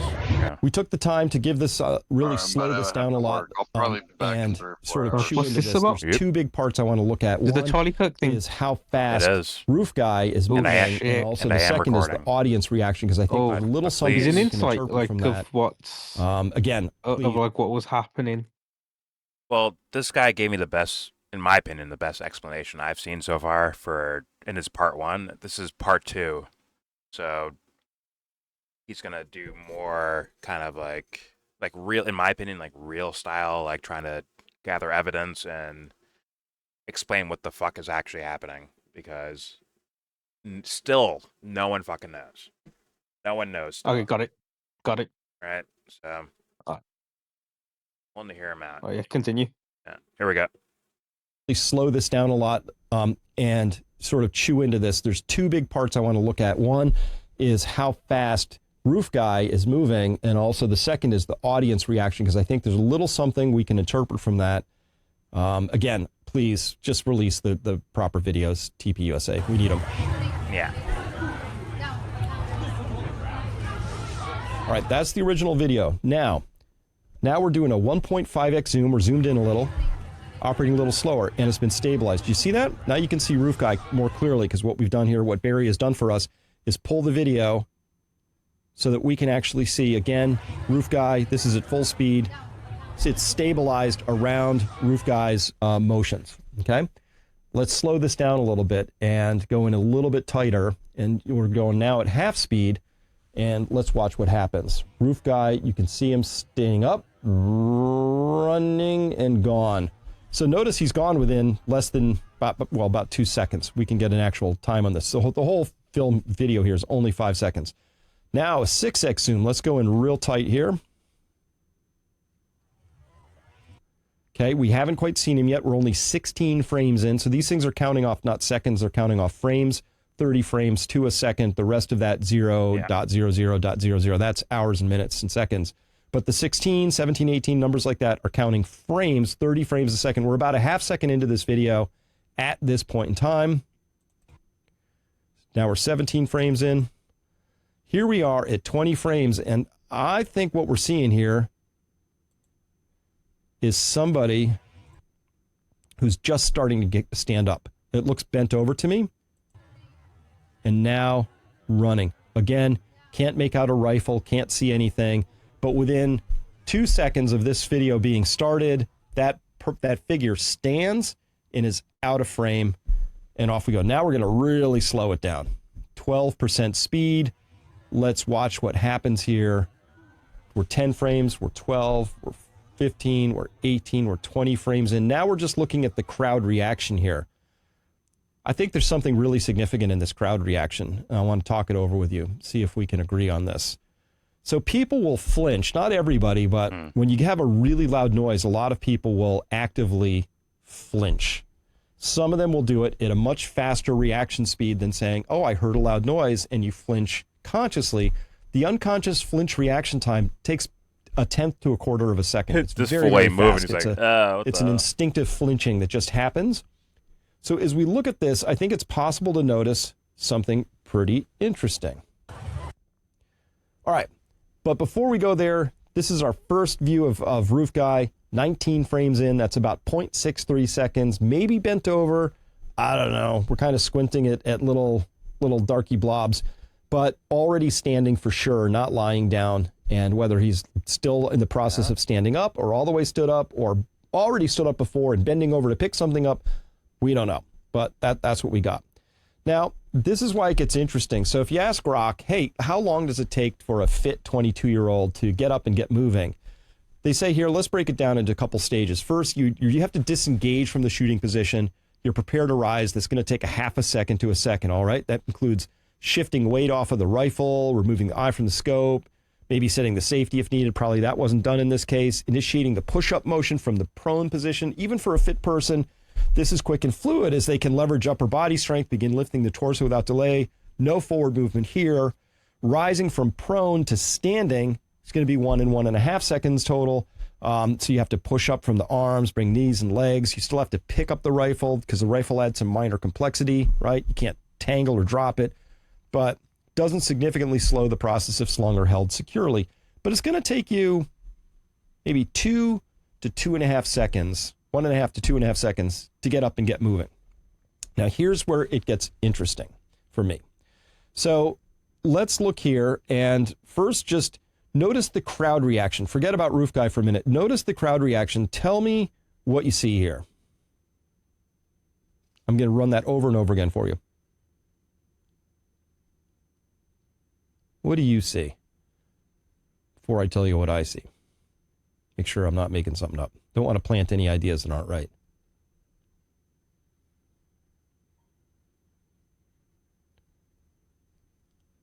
All right. Almost like they're reacting after. So we just looped that over a few times. So, well, after the guy tell you what I see. Running already. I see the people up in this section react first, and it sort of spreads as a wave as we go up this way. Now, it could be that some people are just reacting to other people reacting. That's a little bit more conscious. That takes a little bit of processing time. We're talking a second or two in that. So I think we're going to, by the time we're swung over significantly, what we're going to see is people who are reacting to people reacting. But the first people I see reacting are here in this zone right here, and it spreads up and out. And that may provide a clue as to where we would go to look for the shooter, because ostensibly these people are closer to the sound. If the sound has to propagate through air at 1,141 feet per second, which is approximately what it would have been that day there for the speed of sound, then if these people are 800 feet further away or 500 feet further away, it's going to be a full half a second for the sound to get from here to here if the explosion was here, if the boom was there. This is very suggestive. I don't like this kind of stuff. I really wish that we had harder data and more video evidence. But do you see that where the sort of spreads this way? Just watch it over and over. Tell me where you think the first people reacting are. Again, and again.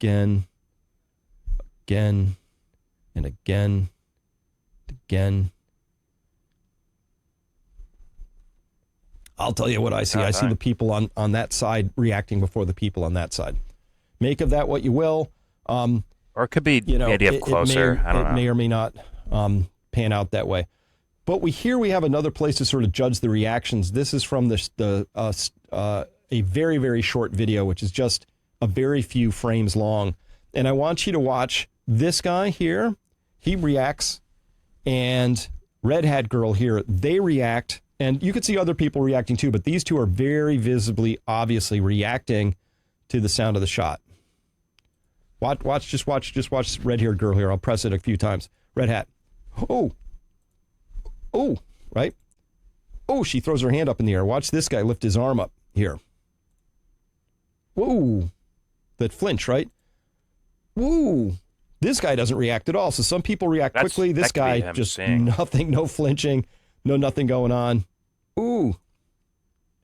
I mean, that could be just a guy seeing Charlie,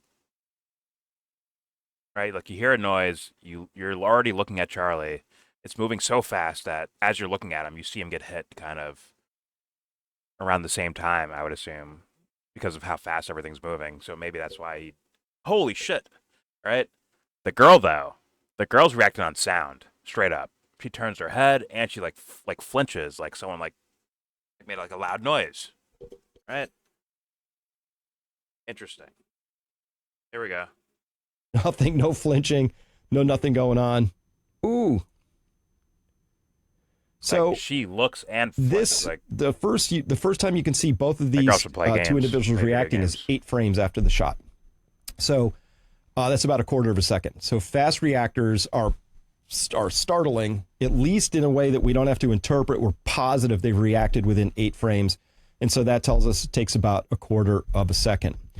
So back to this idea.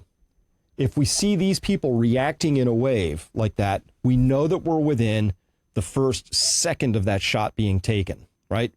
I think that by the time, I really wish this started a half a second earlier, this particular video, but it is what we got. And thank you for taking it, whoever did this, because it gives us incredible information. But when we watch this, as it first starts, there's already a little bit of reaction, but you can see the reaction is spreading. So that isolates this video as having started within a second of this shot having been taken, wherever the shot was taken from.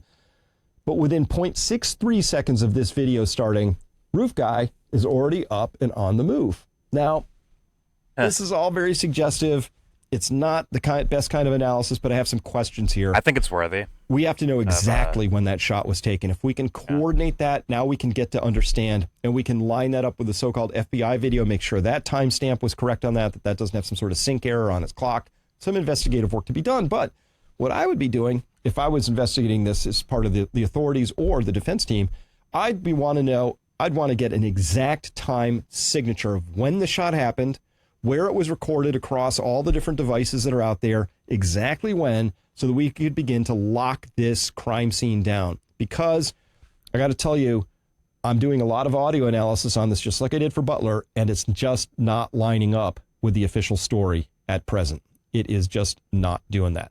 So that's what I have for you today. I can't guarantee that those pictures they said were Tyler Robinson. They set that precedence. Oh, here's a subject coming off the roof from the place of the shot being taken. Hey, that person dropped a towel, we think, or dropped a screwdriver for some reason.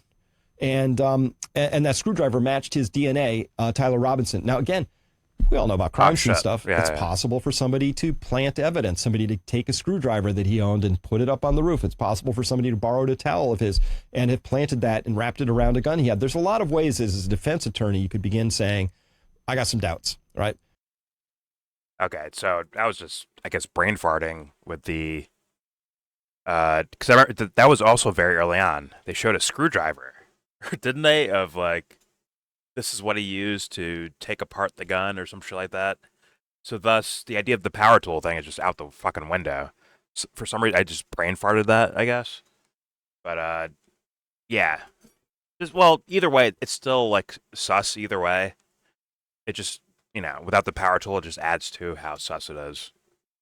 There we go. But what we care about is finding out who actually killed Charlie Kirk. And right now, I am still leaning away from roof guy because that roof shooting position is totally inconsistent with the kind of wound we saw. And that shot probably had to be taken from over to Charlie's left somewhere. And I know that we've got Ian Carroll is out there and he's doing a lot of great videoing. And he said, wow, this is kind of problematic, Chris, because, look at the roof lines out here. You can see them all. It's like all different levels. There's really no great place to hide there. If you had somebody at a higher position, they could just see you there. So we have questions, but if the physical evidence does not comport with the actual position where they tell us the shooter was, then we have a problem. Why aren't they showing us videos of the shooter getting into that position, bringing the gun? Because that guy in the stairwell with the backpack and both legs bending didn't have a gun on him. So that wasn't it. Did he bring a gun there earlier in the day? Well, they still have video cameras. Let's see the footage. You have to show us the footage of that gun getting onto that roof or no bueno. That story just doesn't hold water. Do I believe it's possible that Tyler Robinson was in that position up there? Sure, that's possible. It's possible he was that guy in the stairwell. It's possible. It's also possible it wasn't, and he's being completely set up. That's possible too. The only way we'll know for sure is if they release all the evidence so we can see it. Now, I get it. There are going to be investigations where they're not going to want to release the evidence. They're not going to want to taint jury pools. They're not going to want to give things away. Maybe the investigation is still ongoing. Mm-hmm. Maybe there's more people who are going to be hauled in from the trans furry community, or maybe something else we haven't thought of yet entirely. I don't know for sure, but I will tell you that the best data we have right now says that the story they've given us about that shooting position being the place that Tyler Robinson was hanging out with a gun, and that gun may have been disassembled or maybe not, it's a bunch of junk. And I will also tell you this editorially, some of the worst ideas and hypotheses out there. Hey, listen, we're all scrambling around and we're coming up with ideas, and I love the scrum of ideas out there, but I have noticed something, which is some of the ideas that make the least physical sense are the ones that are getting the most heavily promoted across social media by the algorithms. Look at that. Why would the algorithms be interested in promoting the least viable physical arguments? I don't know. Maybe it's just more outrage stuff, or maybe somebody's in there poisoning the well. Maybe somebody's in there flooding the zone with crap information. So Hey, man, listen. Now, here, to be fair, it doesn't have to be. It's not exactly about the video that's being shown. It could be more so about the content creator putting those things out there, and thus that's why they get more attention. If someone goes on Twitter right now and says, like, see, look, it's proven, it's Mossad. See, look, this guy over here has a yarmulke on. See that? That's what happened over here. That might get more engagement than your video trying to show like actual physical evidence or trying to examine physical evidence. It might win the day, and it's unfortunate, right? Accuracy is not what drives algorithms. I think it's engagement does, right? So, like, it kind of is what it is. Like, there's no robot looking over your information. It's like, damn, this is so correct. Let me push it to the front of the algorithm. Like, nah. They're looking at, most likely, other motherfuckers that have a lot more engagement, that's on Twitter a lot more, and the story that they're putting out there is a lot more sensationalized or, you know, a lot more, I guess, tailored for their audience, whatever the fuck it is. Or I'm not saying they're, like, full of shit. Like, they could be honestly doing this stuff, but they get more engagement, maybe not because they're so accurate, but because of who they are and the narratives that they put out there, whether they're full of shit or if they're being honest.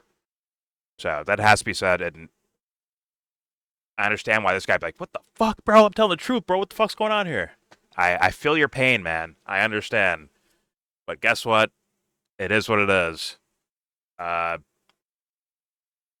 then also, fuck. What was he just saying before? I'm fucking brain farting again. Or maybe something else we haven't thought of yet entirely. I don't know for sure, but okay. I was gonna say, honestly, it could, and this is a big question, in regards to the trial, because let's be honest, the feds seem like they got their guy in their minds, not saying in reality, but in their minds, like, okay, we got the guy. We'll go with this guy, and that trial will probably, like, that's where you're gonna attempt to learn if they actually, like, you know, covered every angle of this case, or if they're just bullshitting us. Then there's the idea of like a closed trial, right? What did I see of one of the Trump, wannabe assassins, right? I think it was like a Florida guy, right? He tried to stab himself in the neck with a pen or some shit like that. What did we get? A drawing. we got a painting of it, you know? And it's like, if they do that with this case, where we don't get to see, okay, hey, prosecution, prove how this guy is guilty in this case. If they don't actually give us that, holy fucking shit. Not surprising, but still, holy shit. I wonder if they do that. And also, what if they, like, let's be honest, this guy has plenty of questions. I have plenty of questions. The internet has plenty of questions. What if they only go for the things that might get this guy called guilty, instead of like going over everything that could be possibly like be gone over, and then they just bury it in a fucking back room somewhere? Oh, we didn't need this evidence, so let's just put it in the fucking storage room somewhere, in the evidence locker, and let it sit there for fucking decades. There's a possible chance of that. So you know what? We might not be getting answers to the questions that this guy is asking that make perfect sense to me. They make a lot of sense to me. But we may not get those answers to these questions. And once again, it's not just him. A whole bunch of people have some legit questions to ask. And we might not get answers. It's going to be Epstein 2.0. Hey, if you're going to go conspiracy, maybe that's the reason, huh? Maybe that's the fucking reason. Create a new mystery for people to, like, dig into. They don't even look at Epstein anymore. And you know what? They're focused on the Charlie Kirk murder. And the government gives you even less than you got with Epstein. just to get you, like, so extra focused on it. I mean, hey, I'm not saying that's the case. I don't fucking know. I'm just throwing out theories like everyone else is, you know? But all right, let's let him conclude his video. Here we go. Tell you that the best data we have right now says that the story they've given us about that shooting position being the place that Tyler Robinson was hanging out with a gun, and that gun may have been disassembled or maybe not, it's a bunch of junk.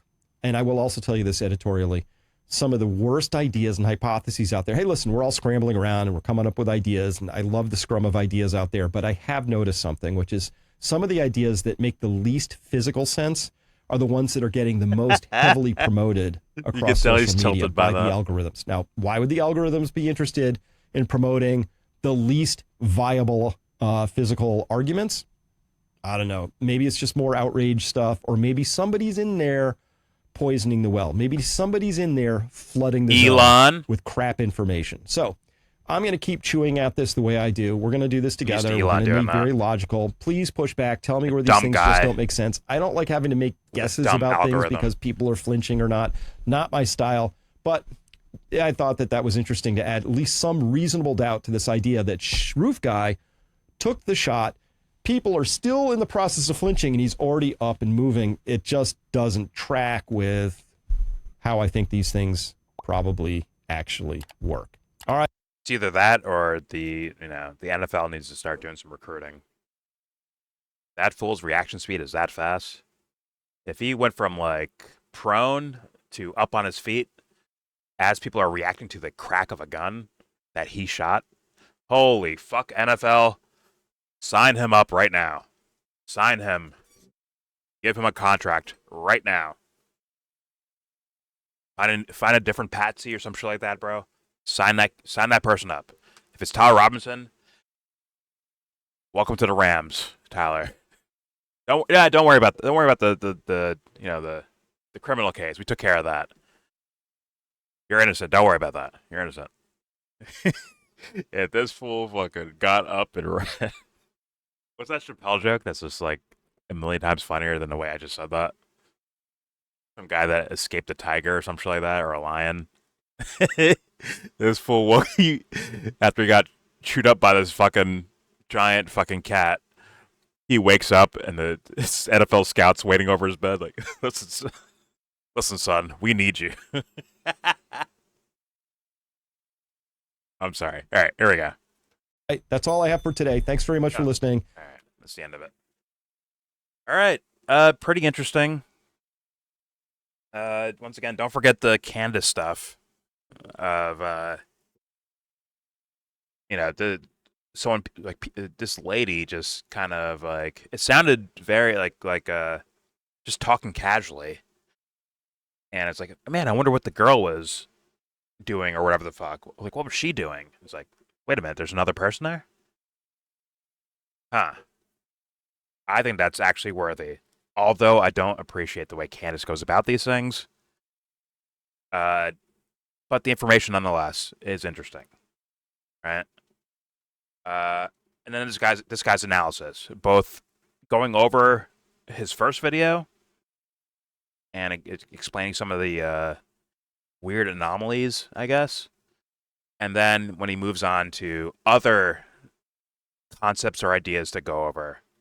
And each day this topic is talked about, more and more questions are just required.